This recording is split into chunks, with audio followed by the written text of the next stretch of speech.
friends, I'm Sapna. Welcome back to our channel Future Point Tech. Friends, हमारा new financial year start हो चुका है। जैसे कि आप जानते ही हैं, न्यू फाइनेंशियल ईयर 1 अप्रैल से लेके 31 मार्च तक काउंट होता है। फरवरी में गवर्नमेंट अपना बजट पेश करती है। इस बजट में जो भी चेंजेस आते हैं वो 1 अप्रैल से एप्लीकेबल हो जाते हैं। कुछ ऐसी भी चीजें हैं जो बजट में गवर्नमेंट पेश नहीं करती है, उसे अलग अलग मंत्रालय या तो विभाग लागू करता है। सो जानते हैं कि 1 अप्रैल से आपकी लाइफ में क्या क्या चेंजेस आ चुके हैं। लेकिन इससे पहले अगर आप हमारे चैनल पर नए हैं तो काइंडली हमारे चैनल को लाइक करें और सब्सक्राइब करें, और हाँ, बेल आइकन प्रेस करना ना भूलें ताकि हमारी लेटेस्ट वीडियो का अपडेट आपको सबसे पहले मिले।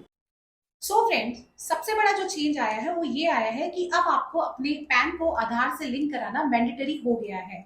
हम सालों से ये सुनते आ रहे हैं कि हमें पैन को आधार से लिंक कराना है, और सरकार भी हमें तारीख पर तारीख देती चली जा रही है। लेकिन अब इनकम टैक्स डिपार्टमेंट ने बिल्कुल ये साफ कर दिया है कि अगर आप अपना पैन कार्ड आधार से लिंक नहीं कराएंगे तो जहां जहां भी आपका पैन कार्ड यूज होता है वो सारी चीजें आपकी बिल्कुल फ्रीज हो जाएंगी। इसका सबसे बड़ा इम्पैक्ट आपके बैंक अकाउंट पर पड़ेगा। मतलब आप बैंक से रिलेटेड कोई भी ट्रांजेक्शन को नहीं कर पाएंगे, ना तो आप अपने बैंक में रखे हुए पैसे को यूज कर पाएंगे। अभी भी आपने अगर इसे लिंक नहीं कराया है तो आपको टेंशन लेने की जरूरत बिल्कुल भी नहीं है। आप एक एसएमएस के जरिए इसे अभी भी लिंक करा सकते हैं। आपको एसएमएस में टाइप करना है UID पैन स्पेस आधार नंबर स्पेस पैन नंबर, और आपको इसे फॉरवर्ड करना है 567678 पर। लेकिन फ्रेंड्स, आपके लिए जो सबसे इंपॉर्टेंट जानने वाली बात है वो ये है कि इन दोनों को लिंक कराने के लिए आप अपना एक ही मोबाइल नंबर यूज करें। अब इसकी लास्ट डेट 30 अप्रैल हो चुकी है। दोस्तों, चैन से सोना है तो जाग जाइए। अब अगली खबर आपके सोने से रिलेटेड है। सोना यानी नींद वाला सोना नहीं, आपके गहनों वाला सोना। अब गवर्नमेंट ऑफ इंडिया ने ये क्लियर कर दिया है, 1 अप्रैल के बाद किसी भी सोने पर अगर 6 डिजिट का हॉलमार्क स्टैंप नहीं है या तो हॉलमार्क कोड नहीं है तो वो सोना नहीं बेचा जा सकता।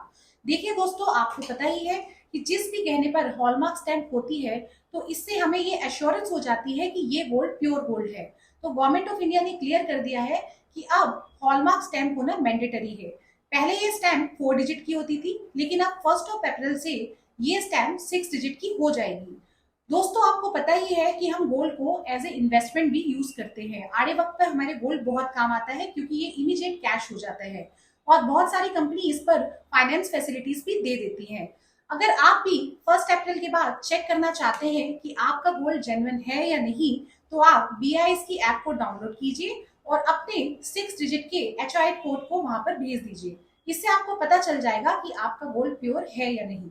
फ्रेंड्स, अगली खबर है आपके PF अकाउंट से पैसा निकालने पर कितना टैक्स डिडक्ट होगा। फ्रेंड्स, अभी तक अगर आपने अपने PF अकाउंट को पैन से लिंक नहीं कराया है और आप अपने 5 साल की ड्यूरेशन पूरे होने से पहले ही PF अकाउंट से पैसा निकालते हैं तो इससे पहले ये टैक्स 30% था, लेकिन 1 अप्रैल से ये टैक्स 20% का हो चुका है। लेकिन गवर्नमेंट ऑफ इंडिया ने ये भी क्लियर कर दिया है कि अगर आपने PF अकाउंट को अपने पैन से लिंक करा दिया है तो आपको 0% टैक्स देना होगा। सो गवर्नमेंट को टैक्स देना ही क्यों, आज ही आप अपना PF अकाउंट को पैन से लिंक करवा दीजिए। इसको कराने के 2 तरीके हैं। या तो आप अपनी कंपनी में जाइए, वहां जाके अपने अकाउंट्स डिपार्टमेंट को बोलिए, वो इसे बहुत आसानी से लिंक कर देंगे। या फिर आप EPFO की वेबसाइट पर जाइए और वहां जाकर अकाउंट्स मैनेजमेंट लिंक पर क्लिक कीजिए और वहां जाकर आप अपना KYC अपडेट कर दीजिए। Within a week government आपके PF को पैन से लिंक कर देगा। अब इनकम टैक्स के भी बदले मिजाज। दोस्तों, अब इनकम टैक्स ने भी अपने मिजाज को बदल दिया है। इनकम टैक्स में भी बहुत सारे बदलाव होने जा रहे हैं। अब न्यू टैक्स रिजीम को डिफॉल्ट टैक्स रिजीम डिक्लेयर कर दिया गया है। आपका ओल्ड वाला टैक्स सिस्टम भी रहेगा, लेकिन न्यू टैक्स रिजीम बहुत सारे प्रोमिसेस चेंजेस को लेकर आ रहा है। जैसे कि पहले आपकी इनकम 2.5 लाख होती थी तो आपकी इनकम टैक्स फ्री होती थी, लेकिन according to new tax regime system अगर अब आपकी इनकम 7 लाख रुपए हो गई है तो आपकी इनकम टैक्स फ्री रहेगी। लेकिन अगर आपकी इनकम 7 लाख से बढ़कर 100 रुपए भी हो गई है तो आप टैक्स के अंडर में आ जाएंगे। दोस्तों, अगला बदलाव आपके पेंशन फंड से रिलेटेड है। दोस्तों, according to pension fund regulatory and development authority PFRDA ये कहता है कि अगर आपने अपने कुछ डॉक्यूमेंट सबमिट नहीं कराए तो वो आपको पेंशन अकाउंट से पेंशन निकालने की इजाजत नहीं देगा। इन डॉक्यूमेंट्स की लिस्ट में कुछ डॉक्यूमेंट है PF विड्रॉल फॉर्म, आपका आईडी कार्ड, आपका आधार कार्ड, आपका एड्रेस प्रूफ, आपका बैंक अकाउंट स्टेटमेंट और इसके अलावा आपका परमानेंट रिटायरमेंट अकाउंट की एक कॉपी। अगर आप ये सारे डॉक्यूमेंट्स बैंक में जाके सबमिट कराएंगे तभी आप अपनी पेंशन को विड्रॉ कर पाएंगे, अदरवाइज आपको गवर्नमेंट पेंशन विड्रॉ करने की इजाजत नहीं देगा। फ्रेंड्स, अब आपको इंश्योरेंस पर भी टैक्स देना होगा। दोस्तों, गवर्नमेंट ऑफ इंडिया ने ये साफ कर दिया है कि अगर आप 1 अप्रैल 2023 के बाद से कोई भी पॉलिसी लेते हैं जिसका कि प्रीमियम 5 लाख या तो उससे अधिक है, तो उससे होने वाली इनकम पर आपको टैक्स देना होगा। अगर आपने कोई पॉलिसी इससे पहले खरीदी हुई है, यानी कि 1 अप्रैल 2023 से पहले ली है, तो उस पर आपको कोई भी टैक्स नहीं देना है। सरकार से बहुत टाइम से ये वाद विवाद चल रहा था कि वो टैक्स लेगी या तो नहीं लेगी, लेकिन अब सरकार ने ये क्लियर कर दिया है कि वो टैक्स लेगी ही लेगी, क्योंकि उनका ये कहना है कि जो भी आदमी 5 लाख का प्रीमियम भर रहा है उसका नेट वर्थ बहुत अधिक होगा और उसको टैक्स पे करने में कोई प्रॉब्लम भी नहीं होनी चाहिए। सो ये इम्पैक्ट सिर्फ अमीर लोगों पर आने वाला है, गरीब लोग या तो मिडिल क्लास लोगों पर इसका कोई भी इम्पैक्ट नहीं होगा।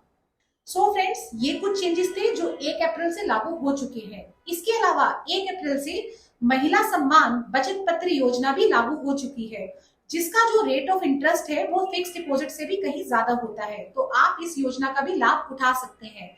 अगर आपको ये वीडियो अच्छी लगती हो तो इसे लाइक कर दें और ज्यादा से ज्यादा इसे शेयर कर दें। Till then, do take very good care of yourself.